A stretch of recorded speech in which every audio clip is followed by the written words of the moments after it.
സങ്കരോ നരകായൈവ കുലജ്ഞാനാം കുലസ്യ ച പതന്തി പിതരോ ഹേഷ്യാം ലുപ്ത പിണ്ഡോദകക്രിയ.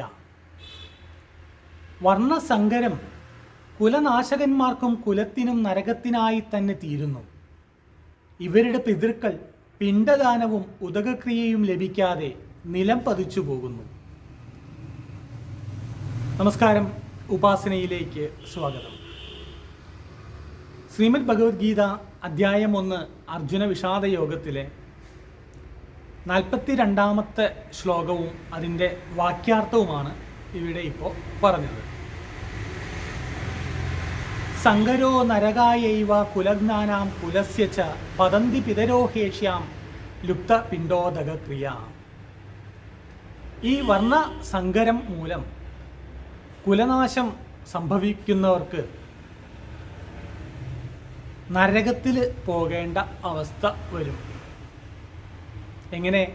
ഇവരുടെ പിതൃക്കൾ ഉദകക്രിയകൾ കിട്ടാതെ വല്ലാതെ വിഷമിച്ച് പോകും എന്നാണ് അർജുനൻ പറയുന്നത്.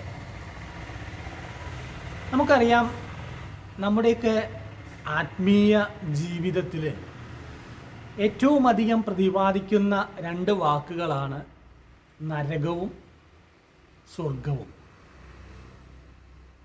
നമ്മൾ മരിച്ചു പോകുന്നു, നമ്മൾ സ്വർഗത്തിൽ പോകുന്നു, അല്ലെങ്കിൽ നമ്മൾ മരിച്ച നരകത്തിൽ പോകുന്നു, നമ്മുടെ കർമ്മങ്ങളനുസരിച്ച്. അപ്പം ഈ സ്വർഗവും നരകവും എപ്പോഴും ആത്മീയ ജീവിതത്തിൻ്റെ ഒരു ആവശ്യകതയായിട്ട് നിലനിൽക്കുകയാണ്. ഇവിടെ നമ്മൾ മനസ്സിലാക്കേണ്ട ഒരു വസ്തുത,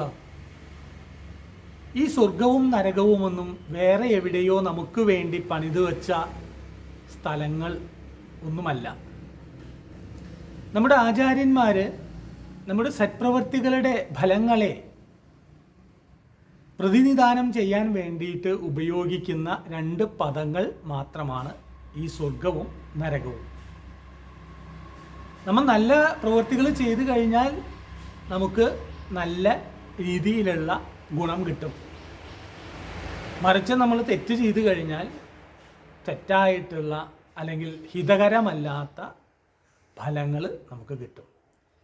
ഈ 2 ഫലങ്ങളെയും സൂചിപ്പിക്കാനുള്ള സൂചകങ്ങളാണ് നരകവും സ്വർഗവും. എന്നാൽ ഇവിടെ എല്ലാവിധത്തിലുള്ള തെറ്റുകളും ചെയ്ത് മരിച്ചുപോയി സ്വർഗം കിട്ടുമെന്നുള്ള പ്രതീക്ഷയോടുകൂടി ജീവിക്കുന്ന ഒരുപാട് വ്യർത്ഥ ജന്മങ്ങൾ ഈ ഭൂമിയിലുണ്ട് എന്നുള്ളതാണ് ഏറെ ദുഃഖകരം. ഈ ഒരു ശ്ലോകത്തിൽ കൂടെ പറയുന്നത് എന്താണെന്ന് വെച്ചാൽ, നമ്മുടെ സനാതനധർമ്മം എന്ന് പറയുന്നത് നമ്മുടെ പൂർവികരായിട്ടുള്ള ആളുകൾ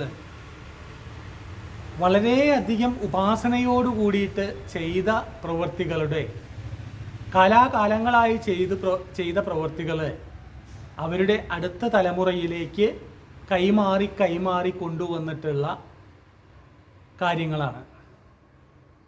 അപ്പോൾ നമ്മുടെ പിതാമഹന്മാരുടെയും മാതാപിതാക്കളുടെയൊക്കെ ജീനുകൾ നമ്മളിലുണ്ട്.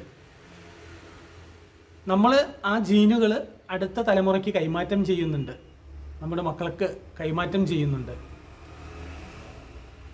അപ്പോൾ നമ്മുടെ ആദിമ കാലഘട്ടത്തിലുള്ള നമ്മുടെ പൂർവികരുടെ എല്ലാം ഒരു ജീനുകളുടെ പ്രവാഹം നമ്മളിൽ ഓരോരുത്തരിലുമുണ്ട്. അപ്പോൾ അതുകൊണ്ട് തന്നെ നമ്മൾ ഇങ്ങനെ നിലനിൽക്കുന്നത് നമ്മുടെ പൂർവികരുടെയൊക്കെ അനുഗ്രഹം കൊണ്ടും അവരുടെ നല്ല ജീനുകൾ കൈമാറ്റം ചെയ്യപ്പെട്ടതുകൊണ്ടുമാണ്. അപ്പം അതുകൊണ്ട് തന്നെ നമുക്ക് അവരോട് അവരുടെ മരണശേഷവും ഒരു ഉത്തരവാദിത്വ ബോധമുണ്ട്.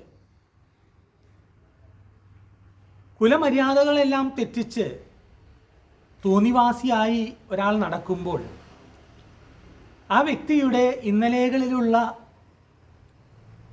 ചക്രത്തിലുള്ള ആളുകൾ, അതായത് പിതാമഹന്മാരോ മാതാപിതാക്കളോ ആയ ആളുകൾ ഉണ്ടാക്കിയെടുത്ത സത്കാര്യങ്ങൾ വ്യർത്ഥമാവുന്നു.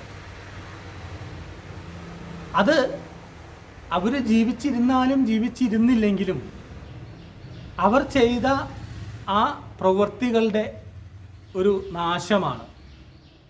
അല്ലെങ്കിൽ അവർ ചെയ്ത നല്ല കാര്യങ്ങൾ വൃഥാവിലാകുന്നതിന് തുല്യമാണ്. കാരണം അവർ ഇന്നലെകളിൽ ചെയ്ത നല്ല കാര്യങ്ങളുടെ ജീനുകളാണ് നമ്മളിൽ കൂടെ അടുത്ത തലമുറയിലേക്ക് കൈമാറ്റം ചെയ്യപ്പെടേണ്ടത്. അപ്പോൾ നമ്മൾ ഒരു കുലത്തിൻ്റെ നാശത്തിനു വേണ്ടി പ്രവർത്തിക്കുമ്പോൾ, അല്ലെങ്കിൽ അവരുണ്ടാക്കിയ ആ സത്പേരുകൾ കളങ്കപ്പെടുത്തി ജീവിക്കുമ്പോൾ, അത് അവർ ജീവിച്ചിരിക്കുന്നുണ്ടോ അല്ലെങ്കിൽ അവർ അത് അനുഭവിക്കുന്നുണ്ടോ എന്നൊന്നുമല്ല, അവർ ഉണ്ടാക്കിയെടുത്ത ആ പേരിന് കളങ്കമായി തീരും. നമ്മൾ എന്തെല്ലാം ഉദകക്രിയകൾ അവർക്ക് ചെയ്താലും, നമുക്കറിയാം നമ്മുടെ സനാതന ധർമ്മത്തിൽ ഷോഡശക്രിയകളിൽ ആണ് നമ്മൾ ജീവിച്ചു പോകുന്നത്. ആ ക്രിയാമാർഗത്തിൽ കൂടിയാണ് നമ്മൾ ജീവിച്ചു പോകുന്നത്. അപ്പോൾ ഇതിൽ ഓരോരുത്തർക്കും വേണ്ട കർമ്മങ്ങൾ, നമ്മൾ ചെയ്യേണ്ടതായിട്ടുള്ള കർമ്മങ്ങളൊക്കെ പ്രതിപാദിക്കുന്നുണ്ട്. അപ്പോൾ ആ കർമ്മങ്ങളെല്ലാം നമ്മൾ ചെയ്താൽ കൂടി അവർ ഉണ്ടാക്കിയെടുത്ത ആ സൽപ്പേരിന് കളങ്കം വരുത്തുന്ന വിധത്തിൽ നമ്മൾ ജീവിച്ചാൽ, അല്ലെങ്കിൽ ആ കുലമര്യാദകൾ പാലിക്കാതിരുന്നാൽ, പിന്നെ നമ്മൾ എന്ത് ഉദകക്രിയകളും ചെയ്തിട്ട് യാതൊരു ഫലവുമില്ല. അവരുടെ ആത്മാവ് അത് സഹിക്കില്ല എന്നുള്ളതാണ് ഈ ശ്ലോകത്തിൽ കൂടെ നമുക്ക് മനസ്സിലാക്കി തരുന്നത്. ഈ ശ്ലോകം അർത്ഥമാക്കുന്നത്, നാം ഓരോ പ്രവൃത്തികൾ ചെയ്യുമ്പോഴും അത് നമ്മുടെ ഇഷ്ടത്തിന് മാത്രമല്ല, നമ്മൾ ഇന്നലെകളിൽ നമ്മളിലേക്ക് കൈമാറ്റം ചെയ്യപ്പെട്ട കുറേ വസ്തുതകളുണ്ട്. നാളെ നമ്മൾ കൈമാറ്റം ചെയ്തു കൊടുക്കേണ്ട കുറേ വസ്തുതകളുണ്ട്. അപ്പം ഇന്നലെകളോടും നാളെകളോടും നമുക്കൊരു കടമകളുണ്ട്. ഈ കടമകൾ നമ്മൾ പാലിക്കാതിരുന്നാൽ നമ്മുടെ അസ്തിത്വത്തിന് തന്നെ അത് ദോഷകരമായി ഭവിക്കും എന്നുള്ള ഒരു ഓർമ്മപ്പെടുത്തലാണ് ഈ ശ്ലോകത്തിൽ കൂടെ നമുക്ക് ഭഗവത്ഗീത പറഞ്ഞു തരുന്നത്. നമ്മൾ സമൂഹത്തോടും നമ്മുടെ ചുറ്റുപാടുകളോടുമുള്ള കെട്ടുറപ്പുകൾ ഈ ശ്ലോകത്തിൽ വളരെ ഭംഗിയായി പ്രതിപാദിച്ചിരിക്കുന്നു. അല്ലെങ്കിൽ അങ്ങനെയുള്ള സാഹചര്യങ്ങൾ സംരക്ഷിക്കുന്നത് കൂടി നമ്മുടെ ജീവിതത്തിൻ്റെ ഭാഗമാണെന്ന് ഈ ശ്ലോകം നമ്മെ പഠിപ്പിക്കുന്നു. എല്ലാവർക്കും നന്ദി, നമസ്കാരം.